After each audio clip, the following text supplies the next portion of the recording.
സത്യത്തിൽ നമ്മളൊക്കെ ഈ ലോകത്ത് ഏറ്റവും കൂടുതൽ കഷ്ടപ്പെടുന്നത് നമ്മുടെ കുടുംബത്തിന് വേണ്ടിയാണ്. എല്ലാവരും നമ്മുടെ ജീവിതത്തിൽ നമ്മൾ ഏറ്റവും കൂടുതൽ കഷ്ടപ്പെട്ടത് നമ്മുടെ കുടുംബത്തിന് വേണ്ടിയല്ലേ? കല്യാണം കഴിഞ്ഞ് ഒരു വർഷം പൂർത്തിയാകുന്നതിന് മുമ്പ് ഗൾഫ് നാടുകളിലേക്ക് ജോലി തേടി പോകുന്ന ചെറുപ്പക്കാർ ജീവിതത്തിന്റെ സിംഹഭാഗവും ആ മണലാരണ്യത്തിൽ ചെലവഴിക്കുന്നത് നാട്ടിൽ തങ്ങളുടെ കുടുംബം സന്തോഷത്തോടുകൂടി ജീവിക്കുവാൻ വേണ്ടിയല്ലേ? പ്രയാസങ്ങളും കഷ്ടപ്പാടുകളും നെഞ്ചേറ്റി വാങ്ങിയത് തങ്ങളുടെ പ്രിയപ്പെട്ട കുടുംബം കഷ്ടപ്പെടാതിരിക്കുവാൻ വേണ്ടിയല്ലേ? തീർച്ചയായിട്ടും ഞാനും കുറച്ചു കാലം ഗൾഫിൽ പോയിട്ടുണ്ട്. അങ്ങനെ ഗൾഫിലെത്തിയ ഉടനെ ഒരിക്കങ്ങനെ റൂമിൽ വെറുതെ ഇങ്ങനെ അന്തം വിട്ടിരിക്കുമ്പോ എന്റെ വീട്ടിൽ നിന്ന് എന്റെ പെങ്ങന്മാരെന്നെ വിളിച്ചു, സഹോദരിമാര് എന്നെ വിളിച്ചിട്ട് ചോദിച്ചു, എന്താ പണി? അപ്പൊ ഞാൻ പറഞ്ഞു, ചായ കുടിക്കുകയാണ്. അപ്പൊ എന്താ ചായ നിറങ്ങള്? തലേ ദിവസം രാത്രി വാങ്ങിയ 1 രൂപയുടെ ഹുബൂസിന്റെ പാക്കറ്റിൽ ബാക്കിയുള്ള ഒരു ഉണങ്ങിയ ഹുബൂസ് ഉണ്ട്. അതിങ്ങനെ കട്ടൻ ചായയിൽ മുക്കിയിട്ട് അതിങ്ങനെ ചവച്ച് എന്തൊക്കെയോ ഇങ്ങനെ ആലോചിച്ചിരിക്കുമ്പോൾ ആ ഫോൺ വന്നേ. അപ്പൊ എന്നോട് ചോദിച്ചു, കാക്കു എന്താ പണി? ഞാൻ പറഞ്ഞു, ചായ കുടിക്കുകയാണ്. ആ നന്നായി, എന്താ ചായക്ക് കടി? ഞാൻ പറഞ്ഞു, ഹുബുസാണ്. ഹുബുസ് സൗദി അറേബ്യയിലെ പ്രസിദ്ധമായ ഹുബുസ്, അതാണ് എന്റെ ചായയുടെ കടി. അപ്പൊ നമ്മുടെ നാട്ടിലെ ഡിക്ഷണറിയില് ഹുബുസ് എന്ന വാക്കിന് പത്തിരി എന്നർത്ഥം കൊടുത്തേ, പത്തിരി. അപ്പൊ എന്റെ സഹോദരിമാർക്ക് തോന്നിയോ, കാക്കു എത്ര ഭാഗ്യവാനാണ്, എല്ലാ ദിവസവും രാവിലെ പത്തിരിയും ചായയൊക്കെ കുടിക്കാനുള്ള ഭാഗ്യം ഉണ്ടല്ലോ ഗൾഫില്.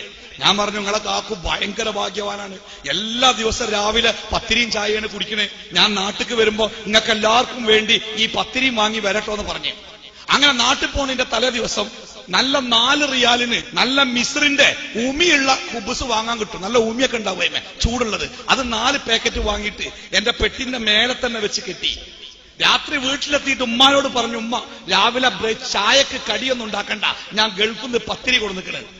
ഞാൻ നിസ്കരിച്ചു വന്നപ്പോഴും സുബൈക്ക് എന്റെ വീട്ടിലാകെ ഒരാഘോഷത്തിന്റെ പ്രതീതി. എന്താണ്? ഗൾഫിലെ പത്തിരി കൂട്ടി ചായ കുടിക്കാൻ വീട്ടിലെ കുട്ടികളൊക്കെ ഇങ്ങനെ തിക്കി തിരക്കല്ലേ. ഞാൻ പെട്ടി തുറന്നിട്ട് എല്ലാവരുടെ കയ്യിലും ഓരോ ഗൾഫിലെ പത്തിരി കൊടുത്തു. അതിങ്ങനെ കടിച്ചിട്ട് ഇഞ്ചി കടിച്ച കുരങ്ങിന്റെ മാർക്കിനെ ഇരിക്കുന്നുണ്ട് ഓരോരുത്തര്. ഇത് തിന്നാൻ പറ്റുമോ എന്ന് ചോദിച്ചു എന്നോട്. ഇത് തിന്നാൻ പറ്റുമോ? ഞാൻ പറഞ്ഞു, തിന്നാൻ പറ്റുമെന്നല്ല, അത് തിന്നിരിക്കണം. ഒരു കഷ്ടമെങ്ങാനും ആരെങ്കിലും ബാക്കിയാക്കിയ അടിച്ചിട്ട് തല ഞാൻ പൊട്ടിക്കും. കാരണം ഇക്കണ്ട കോൺക്രീറ്റ് ബംഗ്ലാവുകളും ഇക്കണ്ട മന്ദിരങ്ങളും ഈ നാട്ടിലെ ജനങ്ങളുടെ സമ്പത്തിന്റെ മുഴുവൻ വളർച്ചയും ഈ കടലാസ് പോലത്തെ കുബൂസുകൾ, ആ റൊട്ടികൾ തിന്ന് പാവപ്പെട്ടവരുണ്ടാക്കിയ പണമാണ് ഈ രാജ്യത്തിന്റെ പണത്തിന്റെ എല്ലാ വളർച്ചക്കും കാരണമെന്ന് ഞാൻ എന്റെ കുടുംബത്തിന് പറഞ്ഞു കൊടുത്തു. അതൊരു സത്യ. എന്റെ ഒരു പ്രസംഗത്തിന് വേണ്ടി ഗൾഫിൽ ചെന്നപ്പോ ഒരാൾ എന്നെ വിളിച്ചിട്ട് പറഞ്ഞു, ഉസ്താദെ ഇന്ന് രാത്രി എന്റെ റൂമിൽ വന്ന് താമസിക്കുവോ? ഞാൻ പറഞ്ഞു, ആയിക്കോട്ടെ, എവിടെങ്കിലായി ഉറങ്ങിയാൽ മതിയല്ലോ. 30 കിലോമീറ്റർ മരുഭൂമിയിൽ കൂടി സഞ്ചരിച്ച് ഒരു താൽക്കാലികമായ ജോലിക്കാരുടെ ഒരു ലേബർ ക്യാമ്പിലാണ് ഞാൻ എത്തിപ്പെട്ടത്. ഓരോ റൂമിലും 6ഉം 7ഉം ആളുകൾ കിടന്നുറങ്ങുന്നു. എയർ കണ്ടീഷൻ പ്രവർത്തിക്കുന്നുണ്ട്, തണുപ്പില്ല, ഒച്ച മാത്രമേ ഉള്ളൂ. ഏതോ ഒരു 4ാം കിട കമ്പനിയുടെ ലേബർ ക്യാമ്പാണ്. രാത്രി ഞാൻ ഉറങ്ങിയില്ല. രാവിലെ എഴുന്നേറ്റപ്പോൾ അതിനേക്കാൾ അത്ഭുതകരമായ കാഴ്ച. ചെറിയ ടെമ്പററി ഫൈബർ കൊണ്ടുണ്ടാക്കിയ ബാത്റൂമുകൾ മരുഭൂമിയിൽ ഇങ്ങനെ കുത്തിച്ചാരി വെച്ചേക്കുക. ഓരോ ബാത്റൂമിന്റെ മുമ്പിലും 10ഉം 20ഉം ആളുകൾ ക്യൂ നിൽക്കുന്നുണ്ട്. ജോലിക്ക് പോകാനുള്ള കമ്പനിയുടെ ബസ് ടെന്റിന്റെ മുമ്പിൽ ഒരുങ്ങി നിൽക്കുന്നു. ആളുകൾ വല്ലാത്ത ധൃതിയിലാണ്. ആ ക്യൂവിൽ ഒരുവനായി ഞാനും നിന്നു. എന്റെ ബാക്കിൽ എന്റെ സുഹൃത്തുണ്ടായിരുന്നു. അയാൾ എന്നോട് പറഞ്ഞു, മൗലവി, എന്റെ വീട് പുതിയ വീടുണ്ടാക്കി ആ വീട്ടിലേക്ക് താമസം തുടങ്ങിയ ശേഷമാണ് ഞാൻ ഇപ്രാവശ്യം ഗൾഫിലേക്ക് വന്നത്. എന്റെ വീടിന് 4 ബെഡ്റൂമുകളുണ്ട്. 4 ബെഡ്റൂമുകളും ബാത്റൂം അറ്റാച്ച്ഡ് ബെഡ്റൂമുകളാണ്.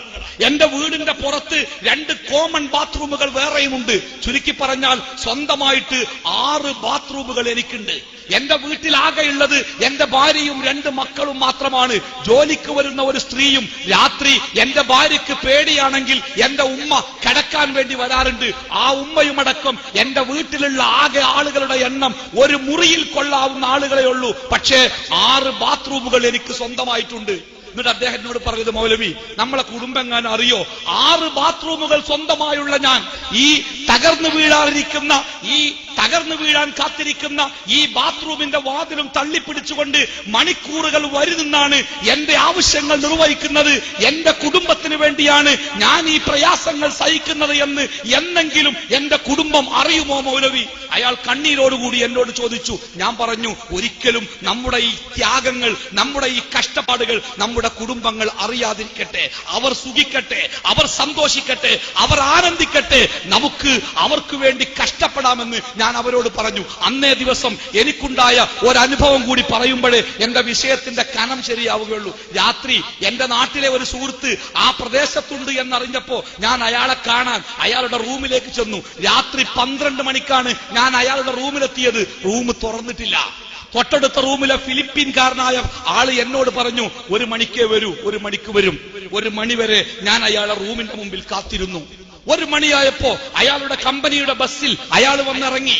ഞാൻ പ്രതീക്ഷിച്ചത് അയാൾ എന്നെ കാണുമ്പോൾ സ്നേഹത്തോടുകൂടി കെട്ടിപ്പിടിക്കും, കുശലാന്വേഷണം നടത്തും. ഇല്ല, അയാൾ എന്നെ കണ്ടപ്പോ സലാം പറഞ്ഞു, അസ്സലാമു അലൈക്കും.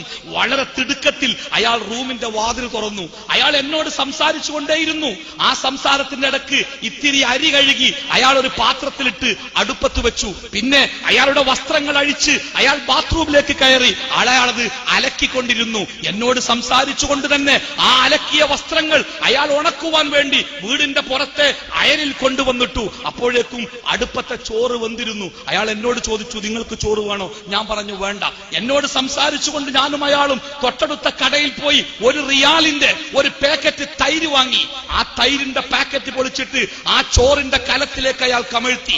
ഇത്തിരി ഉപ്പ് അതിലേക്കിട്ട് കുഴച്ച് അയാൾ ആ ചോറ് തിന്നു. ഇടക്കിടക്ക് എന്നോട് ചോദിച്ചു, നിങ്ങൾക്ക് വേണോ? ഞാൻ പറഞ്ഞു വേണ്ട. ഞങ്ങൾ സംസാരിച്ചു കൊണ്ടേയിരുന്നു. അങ്ങനെ സംസാരിച്ച് അയാൾ ചോറ് തിന്ന പാത്രം കഴുകി ആ കലം അവിടെ തന്നെ കമഴ്ത്തി വെച്ചിട്ട് അയാളുടെ കട്ടിലിലേക്ക് കയറിക്കടന്ന് അയാളുടെ പുതപ്പ് തലയിലേക്ക് മൂടിയിട്ടുകൊണ്ട് അയാൾ എന്നോട് പറഞ്ഞു, രാവിലെ 6 മണിക്ക് ഡ്യൂട്ടിയാണ്, ഞാൻ ഉറങ്ങട്ടെ. ഞാൻ പറഞ്ഞു ഗുഡ് നൈറ്റ്, അസ്സലാമു അലൈക്കും. ഞാൻ മടങ്ങി.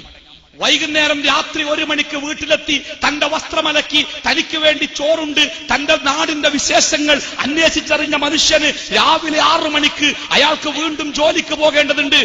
ആർക്കു വേണ്ടിയാണ് അയാൾ അധ്വാനിക്കുന്നത്?